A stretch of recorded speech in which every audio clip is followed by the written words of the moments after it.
ተዋት ዳጊ፣ እባክህ ተዋት። ምን እስካሁን አላመነችም ማለት ነው? አዎ። እና ምን ማድረግ እንዳለብኝ ግራ ገብቶኛል። አዎ። እና ምን ማድረግ እንዳለብኝ በጭራሽ አላውቅም። አታያትም? በጣም ተጎድታለች እኮ። በዚህ ሁኔታ እሷን ማጽናናት መቻል በጣም ነው የሚከብደው። እና ቅዝቃዜው ይበልጥ እንዳያሳምማት እናንሳት። ኧረ አይ ተው። እራሷ አልቅሳ ቢወጣላት ይሻላል። ልናጽናናት መሞክር የበለጠ ታዝናለች። ስለዚህ የሚሻለው እንደዚህ መተው ነው። በጣም ከባድ ነው። በዳግም ህመም ሳትድን አሁን ደግሞ ድጋሚ እናቷን አጣች።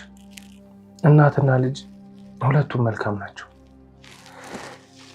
እናታቸው ለእኛም እናታችን ነበረች። እውነትህን ነው። የሄሚ እናት ሰውን ከሰው አትለይም ነበረ። ራሷ ምግብ ሳትበላ እኛን ትመግባል ነበረ።